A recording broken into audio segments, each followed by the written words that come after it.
इन्नल हम्दुलिल्लाह वस्सलातु वस्सलामु अला रसूलिल्लाह अम्मा बाद फ़अऊज़ु बिल्लाहि मिनश शैतानिर रजीम बिस्मिल्लाहिर रहमानिर रहीम। कल हमारे पड़ोस में जो वाक़या हुआ तो उसकी तफ़सील मैं बताना ज़रूरी समझता हूँ, क्योंकि इस वक्त सोशल मीडिया पर उस हवाले से बहुत सारी अफवाहें गर्दिश कर रही हैं। असल वाक़या क्या है, असल हकीकत क्या है, वो आप हज़रात के सामने रखना इसलिए भी ज़रूरी है ताकि आप भी हकीकत हाल से वाकिफ़ हों और जो लोग इस प्रोपेगंडे का शिकार हो रहे हैं उनके सामने भी ये हकीकत आ जाए। मसला यह है कि आज से तकरीबन कोई 2 माह कबल मेरे पास वहाँ के डॉक्टर अब्दुल्ला के मकामी कुछ साथी आए, जिनमें भाई वकास साहब भी थे, ठेकेदार वकास गुल साहब। इन्होंने हमें बताया कि हमारे पड़ोस में ये जो मस्जिद बनी है और इसमें जो मज़ार है इसके अंदर बिल्ला दफनाया गया है। अब जब इन्होंने हमसे ये बात की तो सिर्फ़ इनकी बात पर हमने एतबार नहीं किया है। मैंने कहा मुमकिन है ना हो, या कोई और बहुत सारे मामलात होते हैं, बराह रास्त तहकीक करनी चाहिए। तो मैं ख़ुद जाकर उनसे मिला, उस औरत से जो स्पेन में रहती है और कभी कभी यहाँ पाकिस्तान आती है, वो चूँकि आई हुई थी। मैं बराह रास्त जाके उनसे मिला। मैंने उनसे ये कहा कि हमने ये सुना है कि यहाँ बिल्ला दफन है, तो अब आप बताएं कि ये बिल्ला है या आपका पोता है। मैंने कहा अगर ये आपका पोता है तो किसी की जुर्रत नहीं है कि वो यहाँ आकर कब्र को कोई नुकसान पहुँचाए, लेकिन अगर ये बिल्ला है तो यहाँ फिर ये ड्रामेबाजी हम नहीं चलने देंगे, ये दीन के साथ मजाक है। ये उनसे हमने जब बात की तो उसके बाद उन्होंने हमें कुछ डॉक्यूमेंट दिखाए। एक लड़का भी वहाँ पास था जिसके बारे में उनका कहना ये था कि ये मेरा बेटा है, शाहजेब नाम है, जबकि बाद में पता चला कि वो बेटा नहीं था। तो वो डॉक्यूमेंट हमें दिखा रहे थे कि देखें ये शाहजेब का निकाहनामा है और इसकी बीवी सऊदीया की थी, वो फिर फौत हो गई, और ये बच्चे का डेथ सर्टिफिकेट, बर्थ सर्टिफिकेट है, ये बच्चे का डेथ सर्टिफिकेट है। ये वो हमें दिखा रहे थे। जब हमने उसकी तस्वीर लेने की कोशिश की, पिक्चर लेने की कोशिश की, तो उन्होंने इनकार कर दिया। उन्होंने कहा नहीं, पिक्चर आप नहीं ले सकते। हमने कहा इसमें कौन सी बात है। कहते नहीं, ये हमारे पर्सनल डॉक्यूमेंट्स हैं और पिक्चर आप नहीं ले सकते। बहरहाल हमें तो नहीं पता था कि ये असली या जाली है। फिर हमने उनसे ये पूछा कि अच्छा आप ये बताएं कि जो डेड बॉडी आप स्पेन से लेकर आए हैं, उनका कहना यह था कि बच्चा हमारा स्पेन में फौत हुआ है, 3 महीने वहाँ रखा रहा है, प्रोसेस मुकम्मल होने में लगे हैं, फिर हम वहाँ से डेड बॉडी लेकर आए हैं। तो हमने कहा कि जो डेड बॉडी आप लेकर आए हैं तो आखिर उसका भी कोई रिकॉर्ड होता है ना, एम्बेसी की NOC, पासपोर्ट वगैरह।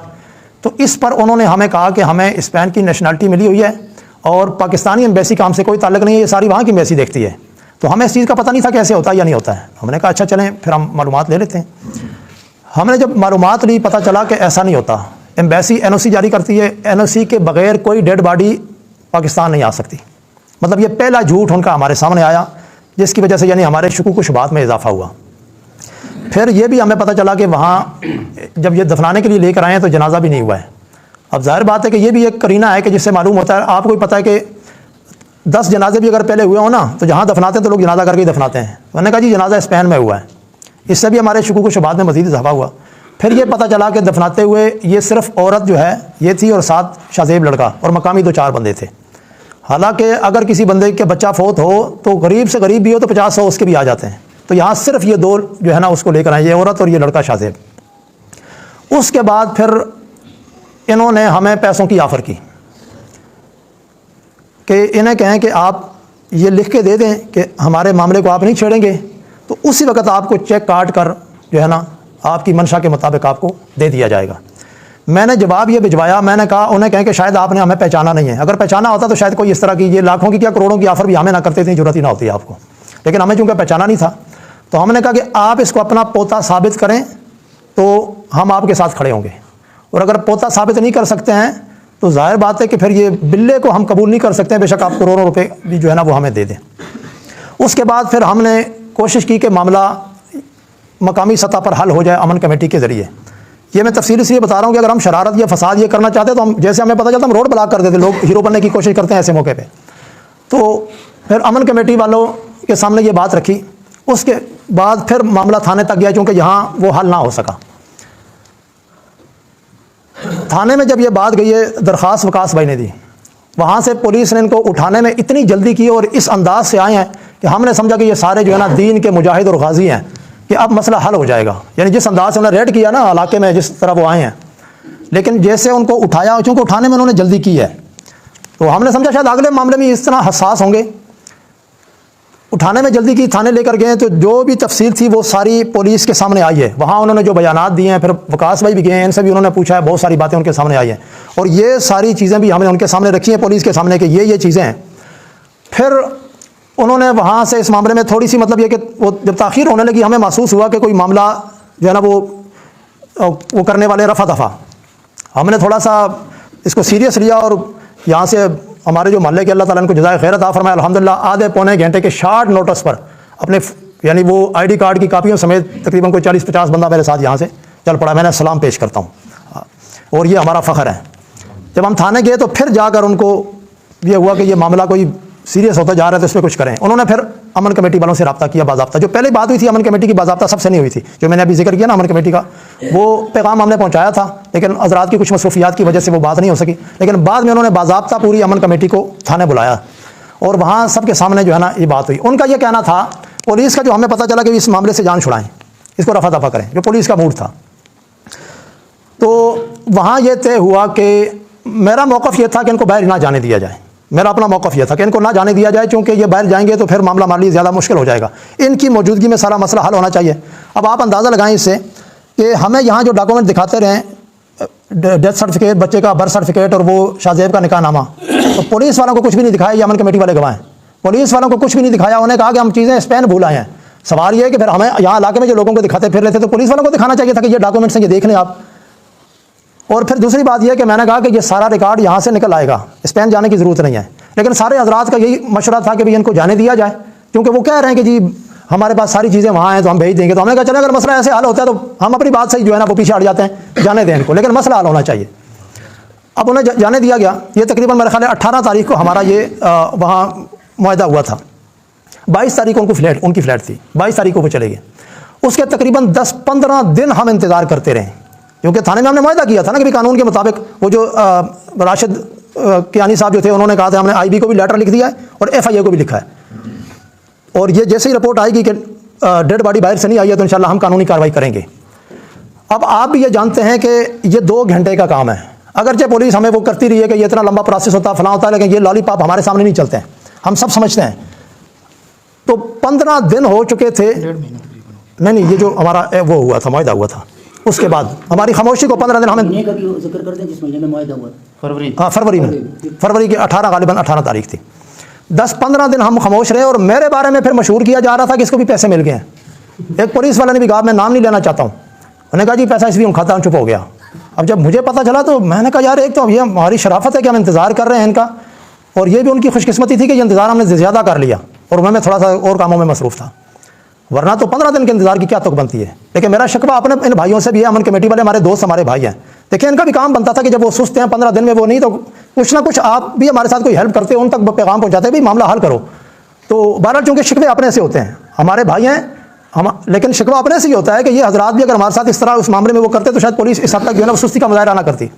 15 दिन के बाद जब हमने देखा कि मामला जो है ना इल्ज़ाम हमारे ऊपर लग रहा है कि पैसे इन्होंने खा लिए और अब ये इसलिए मामला ठंडा हो गया है, तो हमने एहतजाज की कॉल दे दी। जब हमने एहतजाज की कॉल दी तो फिर पुलिस मुतहर्रिक हुई। ये भी हमारे मुल्क का एक अलमी है कि जब तक आप रोड पे नहीं आते हैं, जब तक कोई हल्ला गुल्ला नहीं करते हैं, तो किसी के कानों पे जूं तक नहीं रेंगती है। मजबूरन फिर ये करना पड़ता, वरना अल्लाह गवाह मस्जिद में बैठा हूँ रोज़े की हालत में हूँ, ला इलाहा इल्लल्लाह मुहम्मद रसूलुल्लाह, तभी तौर पर मुझे बड़ी तकलीफ होती है रोड पर आने के लिए। लोगों को तकलीफ होती है, बेचारे मजदूर लोग होते हैं, कोई गरीब कहीं जा रहा है, कोई बीमार है, मरीज़ है। लेकिन दूसरी तरफ मामला ऐसा होता है कि फिर आखिर जब हाथ हो जाए तो फिर यही हमारे मुल्क में और तो कोई रास्ता ही नहीं है। अब जब हमने एहतजाज की कॉल दी तो फिर इंतजामिया मुतहर्रिक हुई, फिर कॉलों पे कॉलें, फिर रब्ते कर रहे हैं, जी आपसे मिलना है, बात करनी है। हमने अगरचे इश्तिहाल था, सब कुछ था, मकामी साथी भी हमें कह रहे थे भी हमें नहीं मिलना है इनसे, लेकिन फिर भी मैंने कहा यार चले, फसाद ना हो, फितना ना हो, रोड पे आने की ज़रूरत ही ना पड़े, पहले ही मामला हल हो जाए। हमारा मकसद ये कि मामला हल हो जाए। फिर हम वहाँ गए, थाने बैठे, उनसे बात हुई तो उन्होंने कहा जी SHO साहब नए आए हुए हैं, और SHO साहब ने भी कहा मैं नया आया हूँ, तो पहले वाले SHO जो हैं वो चले गए हैं, हाँ मलक अब्दुल अजीज़ साहब, और बड़े अच्छे तरीके से वो मिले। मतलब इस वक्त तक उन्होंने जो हमसे बातचीत की है, जिस तरह हमें मिले हैं, इस वक्त तक मतलब वो बहुत अच्छे तरीके से हमें मिले हैं, बड़े बाअखलाक तरीके से। तो उन्होंने कहा कि आप मुझे मतलब ये है कि कुछ दिन दे दें तो मैं इस मामले को जो है वो देखता हूँ, तो इंशाल्लाह जितना जल्द मुमकिन हो सके उस मामले को हल करेंगे। तो मैंने कहा ठीक है, अगर आप कहते हो हम आपको भी टाइम दे देते हैं। उसके बाद तकरीबन कोई 1.5 हफ्ता गुजर गया, लेकिन FIA की रिपोर्ट, वो जो 18 तारीख का मुआहदा था कि FIA को लिखा है, उस वक्त तक यानी 1.5 हफ्ते के बाद FIA की रिपोर्ट नहीं आई, जो 18 तारीख को लिखी थी और अगले महीने के कोई 10 के करीब या 12 इसके लगभग तारीख थी। तो उसके बाद तो फिर हमने अपने पूरी पिंडी के जो हमारे जिम्मेदार हैं उन हजरात से भी रब्ता किया, और जितने हमारे यानी हल्का अहबाब था कि अब हमने हर सूरत जो है ना वो एहतजाज करना है। फिर वो हजरात हमारे यहाँ तशरीफ़ लाए, SHO साहब भी थे, DFC साहब भी थे, दीगर हजरात भी थे, यहीं हम बैठे। मैंने उन्हें कहा जी अब मेरे बस में नहीं एहतजाज की कॉल वापस लेना, क्योंकि ये तो फिर एक ड्रामा होगा ना। लेकिन बहरहाल वो दूसरा एहतजाज भी फिर हमने पूरी एक तरतीब के साथ और बड़ी मुश्किल के साथ उसको, यानी उसका रुख चेंज किया है। मौखर तो हम कर नहीं सकते थे, हमने उसका रुख चेंज कर लिया कि चले मामला हल हो जाए। लेकिन उसके बाद भी यानी वो कोई मामला हल होने के आसार नज़र नहीं आ रहे थे। हमने कहा ये कौन सा मुश्किल काम है, इतना अहम मामला यहाँ है और तारीख हमने बता दी है, इस तारीख को वो लोग स्पेन से आए हैं, इस एयरलाइन में आए हैं, एयरलाइन का नंबर बता दिया, बंदों के नाम दे दिए, ID कार्ड उनके दे दिए, और पीछे रह क्या जाता है। ये तो पुलिस खुद भी जाकर एयरपोर्ट से रिकॉर्ड निकलवा सकती है। तो उन्होंने हमें ये कहा कि जी FIA हमारी बात नहीं मानती है, मतलब उन्होंने अभी तक रिकॉर्ड नहीं दिया तो FIA हमारे अंडर नहीं है। तो मैंने कहा फिर आप हट जाएं, FIA का बाप भी रिकॉर्ड देगा। इनकी जुर्रत कैसी है, ये हमारे टैक्सों पे पलने वाले ये जो बैठे हुए हैं, या तो उन्होंने पैसा खाया या ना है, हम इनको देख लेंगे। मैंने कहा ये हमारा काम है, बड़े से बड़ा अफसर भी हो ना, हमारे लिए कोई मुश्किल नहीं है। मैंने कहा हम उनको देख लेंगे जो ऐसी पोस्टों पे बैठ के जो है ना इस तरह की खबासत कर रहे हैं। तो ये आखिरी वार्निंग हमने दी। हमने कहा कि FIA को कहें कि ये रिकॉर्ड निकलवा लें। उसके बाद कुछ दिन फिर गुजर गए, हमने फिर रब्ता किया, जी क्या बात है, FIA ने कोई रिकॉर्ड दिया है नहीं दिया? कहा जी अभी तक नहीं दिया है। हमने कहा आप हमें वो कापी दें। कापी भी मुझे बार हार रब्ता किया कि मुझे वो कापी सेंड करें, जो हमारा पहला मुआहिदा हुआ था और जो FIA को आपने लिखा, जो IB को लेटर लिखा है, उसकी कापी हमें नहीं दी है।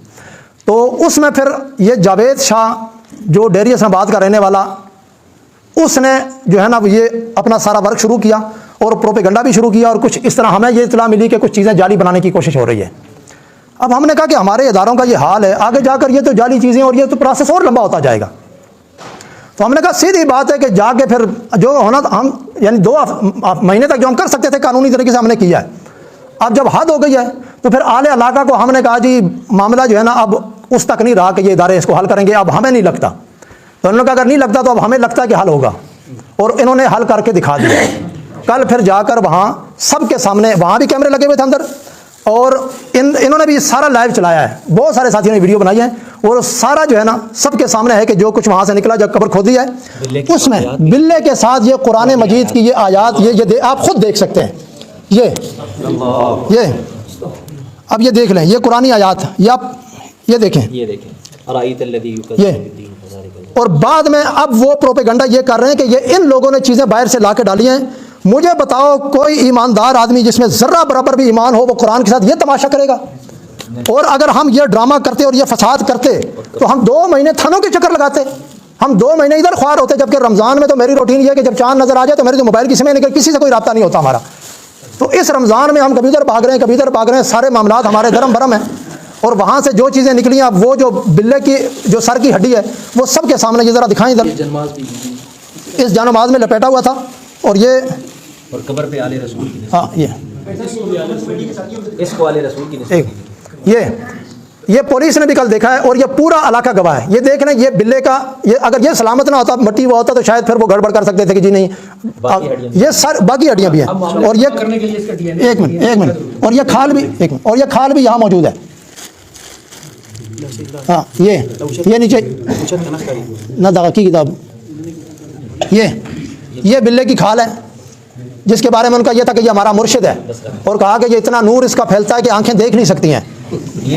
नाम क्या रखा हुआ था? नाम इनका रखा है कि सैयद नूर शाह, और ये हमारा पोता है। आले रसूल की निस्बत दी इसको, ऊपर मिज़ार बना होता है, और ऊपर मिज़ार बनाकर पूरा जना कुरान खानियाँ होती रही हैं इस पर। जब मैं मिलने गया था वहाँ, जैसे ही मैं कमरे से दाखिल हुआ, मुझे कहा जी फातिहा पढ़ लो। मैंने कहा बिल्लों पे ना पहले कभी फातिहा पढ़ी ना बाद में हम कोई पढ़ते हैं। हाँ हम तो फातिहा पढ़ते हैं इंसानों के लिए, साले सवाब भी इंसानों को होता है, बिल्लों को नहीं होता।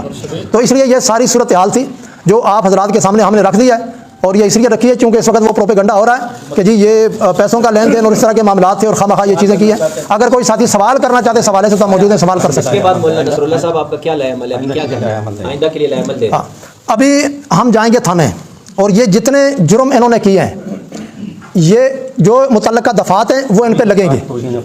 तौहीन कुरान भी है, आले बैत की तौहीन भी है, और ये मुसलमानों की दिल आज़ारी भी है, और ये दीन के साथ खिलवाड़ भी है। औलिया अल्लाह की भी तौहीन है, क्योंकि मज़ारात ज़ाहिर बात है, एक बिल्ले को दफना के मज़ार का वो दो, तो औलिया अल्लाह की भी तौहीन है, और उसे वली बावर कराया कि ये वली है।